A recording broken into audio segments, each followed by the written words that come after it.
Hi everyone, welcome back to the channel and a new video. Guys, you will have to excuse the way some of these videos, I should always say it in the beginning, but I always forget to.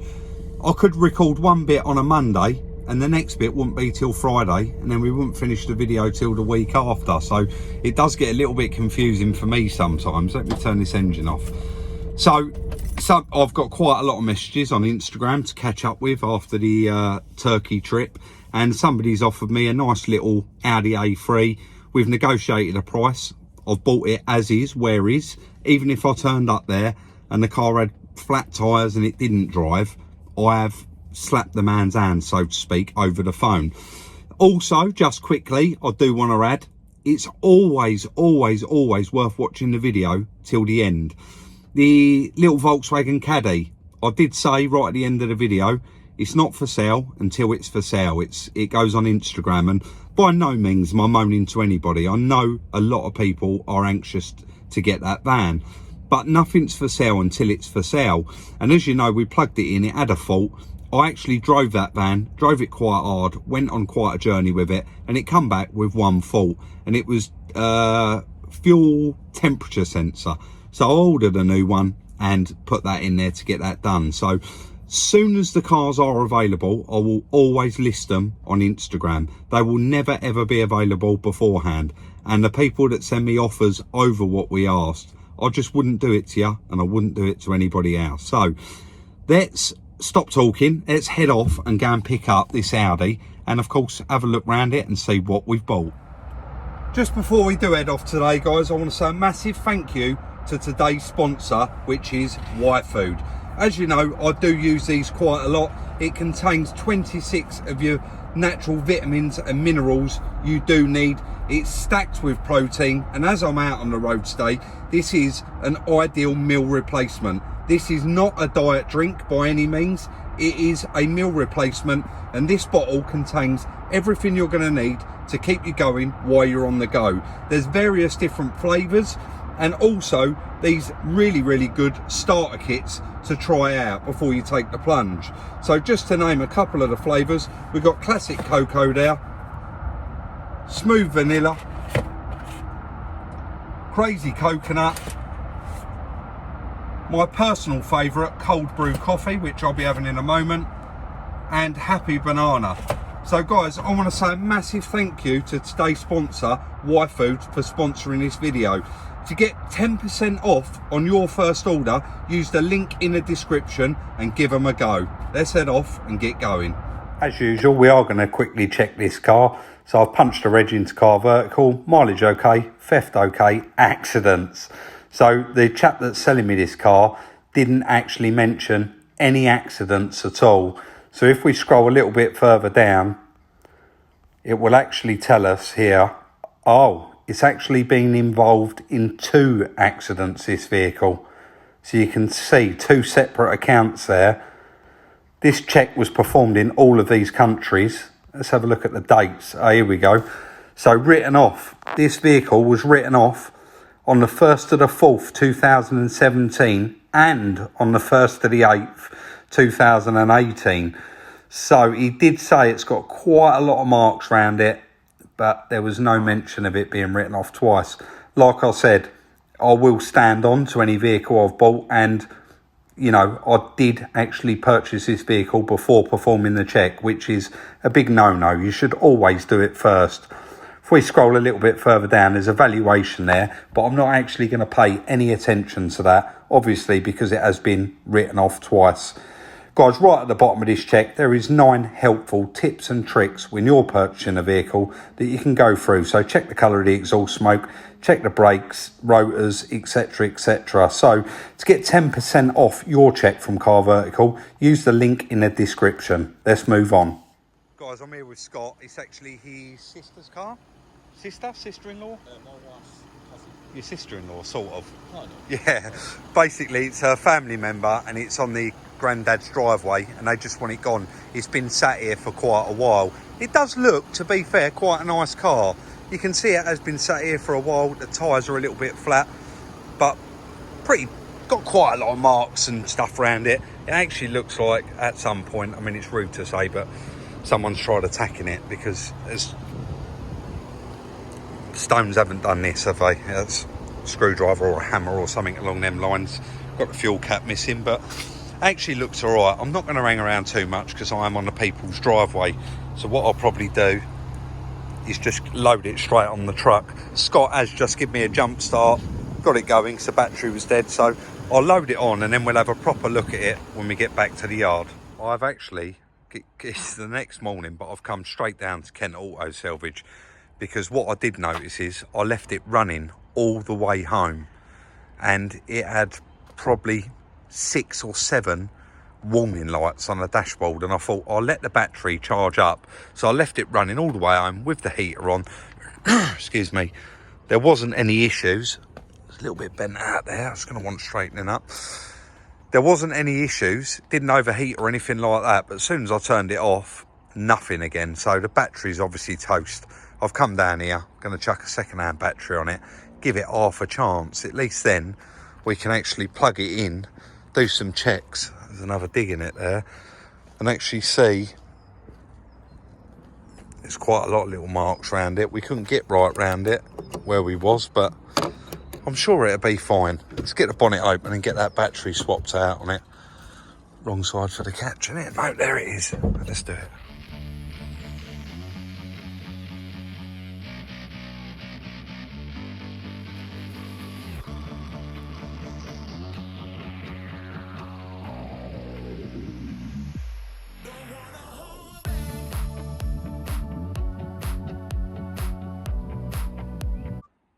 Chuck the battery on. I don't know, I haven't tried starting it yet, but Andy just said we've just had one come in, Rob, and it's got the flap on it. We'll have to paint it black, but oh well, hopefully it's the same. I don't know what year this car is. It's got a private plate on it, but it looks very similar. Just need to work out how to get it off. I've not done one of these before, but better than not having one, definitely. I'm not sure ours has got that crease through it, you know. Let's have a look. Perfect. Just need to get it painted. I reckon this will clean up all right, actually. I still haven't started it up. I don't want to start it up just here. We'll get back to the yard. The battery may need a little bit of a charge. They're on the shelf in there. The tyres want pumping up. So what we do is we'll head back to the yard and do a little bit more to it. Hopefully plug it in and see what all those codes are about. The lady did say though, when she parked it up, it didn't have any warning lights on the dash at all. So fingers crossed it is just down to that battery being flat, being cranked, etc. I think quite a lot of you have seen we've been down this path before, so we'll head back to the yard, get it unloaded and plug it in. Guys, I just got back to the yard, and what I've decided to do, actually make sure it starts, and then we can get like the battery, get the battery charged, get the tyres pumped up.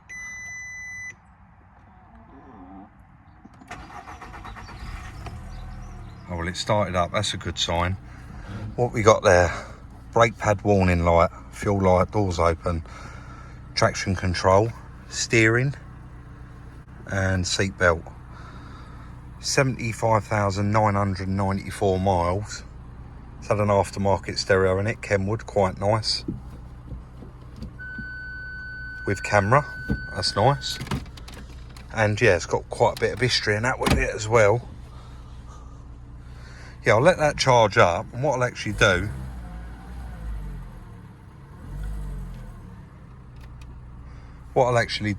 is get all the tyres pumped up on it, give that battery a good chance to charge up, we'll plug it in and see what we've got.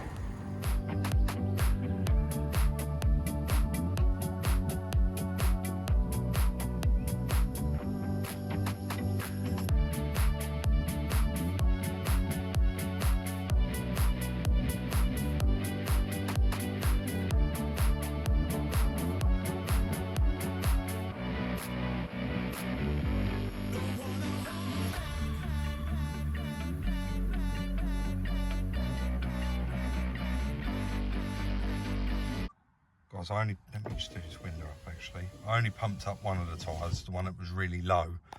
I've plugged the OBD socket in it, and I'm just going to do a health report straight away, see what it comes up with. You have to excuse all the dust showing up on here. It's been in my van for over a week.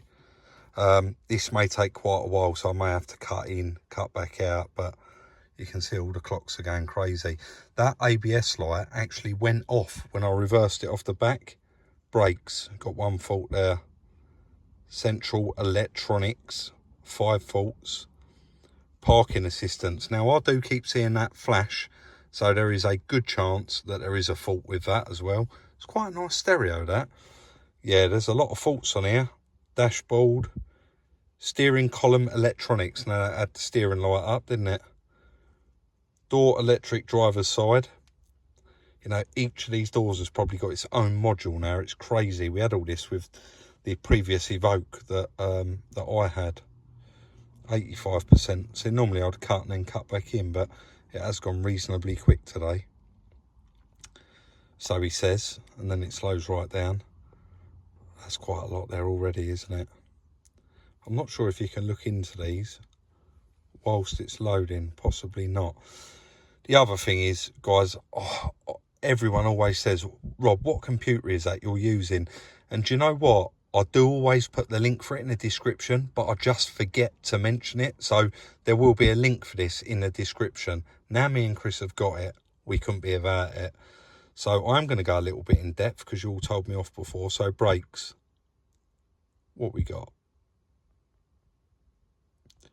Diagnosis system 3, brake 1, Volkswagen Audi, part number.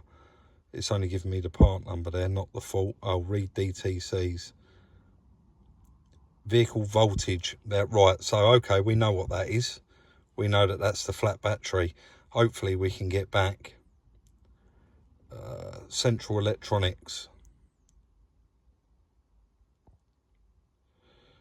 Okay, read DTCs. License plate lamp, supply voltage. Driver's windshield wiper motor, driver's battery voltage. Let's try the motor. Yeah, I know what all this is. This is flat battery, this is. Right, let's go back. Do you know what, guys? I'm actually just going to clear these. There's no point me going all the way through all of them because we can see clearly what they are there. To be fair, there's only 2 left anyway. Function limitation due to insufficient voltage. So again, we've got a voltage issue. And I think we see where we're going with this one. So what I'm actually going to do is clear all of these faults. And I'm going to ring up and try and book it in for an MOT. But I would like to get it washed first. You can see all the green on there. And we'll see how we get on at an MOT. But I am just going to run around it, check all of the headlights, side lights, indicators, and of course, those rear number plate lights. So let's crack on, get them cleared, and we'll do that. But I should think, now it's got a good battery on it, not a lot of these are going to come back. I managed to get it booked in for an MOT, guys, but I thought I will get it cleaned first. It is filthy. Also, washers work, but you can see the wipers have had it, so we'll go and get them swapped out before MOT as well. Just finishing off the MOT now, guys. I think it actually went all right, but while he was messing around doing that, I hate standing around. I went next door into their paint shop. It's like a family run business. One's got an MOT shop, the other one's got a paint shop. I borrowed a little bit of black paint. Little temporary job there, nice and shiny. That looked nice on there for the moment, so as soon as we get back, I'll chuck that on. MOT was a success, guys, but brake pad warning light. If I drive off now, that'll go off. As soon as you hit a bump, it keeps coming back on. They're obviously really, really low, and it does say on the MOT advisories, brake pads wearing thin. So what I've just done was pop straight around the motor factors and got a whole service kit for it. So oil, all the filters, and in the bottom of here somewhere, can't even get them out. Nice new set. Brake pads come with the wear sensor, so we'll get that done. But I think it's a nice car. I've had all the pressures done while it was in MOT. I asked them to do it. Aircon blows ice cold, and genuinely it drives really nice. I am going to pop back round to Kent Auto Salvage because here on these B pillars, let me see if I can show it actually while I'm standing here. They're quite damaged both sides, but as you can see, they look like they just pull off. So I'm going to go round and actually get a couple of those little covers and I think that that will actually really smarten it up as well. There is loads of little marks and dinks around this car, and I think you could actually get carried away and go way over the top with it, and that's not what we're going to do. I'm going to get those bits done, and I'm just going to tidy this one up, because ultimately there's nothing wrong with it after I've done them bits, and it'll be ready for someone to jump in and drive. So guys, back at the workshop, and to be completely honest, this is the first time Chris has seen it, because he was out when I went and got it, and I've been running around doing all the little bits and pieces on it. So Chris is just in the background, and he's actually messing around with the fuel flap. He's getting that already. It has a bit of double-sided tape along with the clips, so he's clipping that on there for me. And I'm going to get on, do the front pads, wear sensor, oil filter, air filter, etc. So I did say earlier on in the video, we didn't really know how far we was going to go with this car. So now Chris has had a good look around it. We have come up with a little bit of a plan. So after we've done the service, I'll go into depth about that a little bit more. But there is quite a lot of marks around it, and I reckon definitely at one point this was vandalised, and that was one of the reasons why it was written off in one of those occasions. And I'm sort of aiming towards this left side wing, and Chris just agreed with me, does look like it's been replaced or had some paint. And the lower arm, we're going to know when we get it up in the air whether it's had one or not. So let's get on.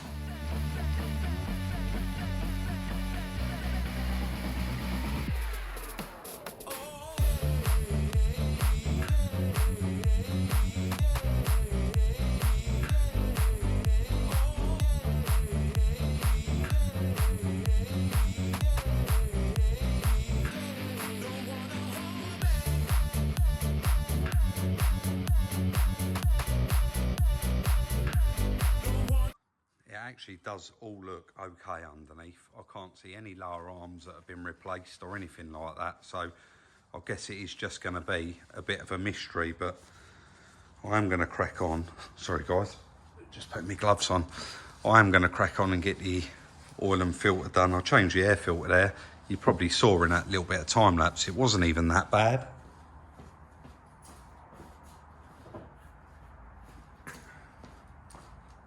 So as you can see, not bad at all. And to be honest, the oil filter doesn't look that old either, but for peace of mind and the price of what it was, we might as well get on and just get it done. So I'll finish that now.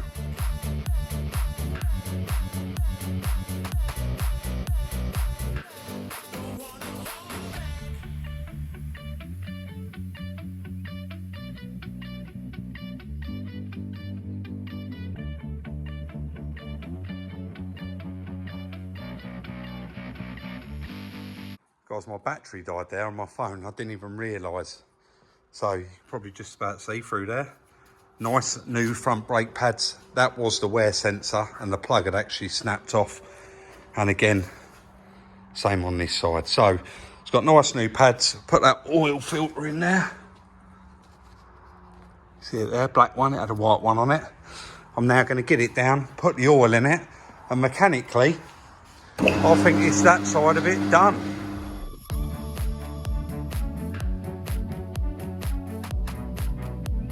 Hopefully there's not too much wind noise. Chris is going out today, so I've finished everything I want to do to the car. We have just had a good chat about it. I mean, we know it's been pranged twice. I cannot retail this car, so I am just going to trade it on, and I'm not going to be greedy with it. We're going to earn a little bit of money, but there's going to be plenty left in it for the next man. So I plan on trading it on. We're not going to go mad, because you'd end up repainting the whole car. So you've got all these little marks. That one down there I have just done. You got this one up here. You got that one on the door there. You got a little one here. You got bits all down the edges of the door. On this one, it's got them couple of scuffs in it. And again, marks on the edge. Quarter panel, little tiny scratch through there.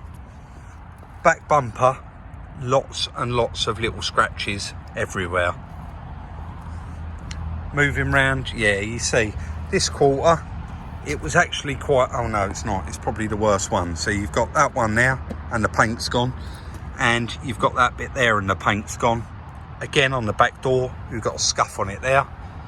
You've got another mark on it there. and on the passenger side front, bit of paint missing, little chip there, and of course loads of little marks down here. That gap's not the best in the world, so I would say that wing has been replaced and they've just not aligned it 100%. It's also got a little mark in it there. That polish is actually from me because I tried to spin up that little dull patch, and again you got like a little bit on the bumper here and loads of little scuffs on the bumper. So what I'm actually going to do is what I did on the Volkswagen Beetle, and again down here. So I've got a little touch-up brush, little the paint lid, tin of black, and I'm just going to go round and touch all of those up like I have done with that bit there. By no means is it perfect, but it takes the eye off it and really does tidy it up. So I'll go around and get all that done, and then I'll tell you the plan for the car. That's it guys, just 5 minutes going around it really has made all the difference. That little touch-up brush wasn't, I mean the end of it fell off, so I run indoors and got a cotton bud, but I think you would agree. Just takes the eye. Got rid of the silver bit and actually filled it with paint, and again same there as well. Couple of little scratches that was all down the edge of the door, they're all gone. Couple of little, I mean you could go crazy and get every single one, but I just wanted to cover up the worst ones. That's got a few handprints on it. I mean, we know I only done that for Rattly Can. I didn't do any on the back bumper because none of them were really white, apart from that one there. Again, just filled up the scratch, and same there, and then went all the way down the edge of the door. Done that big one at the top there. A few that was on that door, and a little bit that was on the top of that wing. So that is it. I'm not going to do any more to this car. Let's go inside and I'll tell you what I am going to do with it. So believe it or not guys, it's actually a little bit of an awkward one this. I know quite a lot of you are going to want that car and I'd love to sell it to you, but really it's just not good enough to retail. Like I said, I've mentioned it quite a few times because you have to reiterate sometimes. That car has been claimed on twice. I mean, is it going to affect it? Probably not, to be honest. It does drive okay, but it drives nice actually, but it's very bitty. You know, there's all them little marks and dinks around it. The inside seems to be fine. And like I say, it has got years MOT on it now. I've done oil filter, air filter, and front brake pads. You have to draw the line somewhere on a car like that. It only has a certain value. I know all the time, quite a lot of you in the comments say, you're selling that car too cheap. That car's too cheap. You could get more for it. And guys, when we've made our mind up what we want for a car, what we want for it is what we want for it. Now, ideally with that car, what I would actually like to do is just reach out to a few traders that I normally use. I've said it before, and I know that I can quite easily sell that car to one of them. But I know quite a lot of you will be disappointed in that. I've had it before where you say, well, I would have really liked that. And that is a get you out of trouble car. That is a good little car. It's got years MOT on it, and someone could just jump in that, not worry about the marks around it, and just run it into the ground, you know, run it until it gives up. So I'm just going to quickly go through the numbers and what we'd like for it, how much we're potentially going to make, and what I am going to do with it. So the car was £500. The wash was £20. Fuel, it was completely empty. I put 20 quid in it because I knew I had to run to MOT. The service kit, believe it or not, so oil filter, air filter, and the oil and the brake pads were £60. MOT was 40. The battery and the fuel flap, 30 quid, and the little trims that go up the B pillars was a tenner. So we got a total price of £680. And I would like to think it's definitely worth £12.50. That will be a cheap little car, a cheap little run around for someone at £12.50, which is, I mean, we're not going to break no records with it. That's going to give me and Chris a profit of £570. But we're quite happy with that. As you see, I've done it all in the space of 3 or 4 hours total, start to finish. So nice cheap little car, £1,250. Shall I put it on Instagram? I mean, do you know what? I will. I'm going to wait till this video goes out. I'm going to leave it a couple of days and I am going to give people a chance to buy this one on Instagram. It is a trade sell. There will be no guarantees or warranties or anything given or implied with that car. It starts, runs, drives, but it has got marks all over it and it has been written off twice. So I will chuck it on Instagram and give people the opportunity to buy it. And if nobody does want it, then I shall reach out to some traders and I know I can put that car into them and possibly even get out of it by part Xing it against something else. So that is going to be the end of today's video. As usual, we do hope that you did enjoy it. And if you do, hit that thumbs up. We really do appreciate it. And of course, it shows your appreciation. Like, subscribe and share. And we'll see you very, very soon in the next one.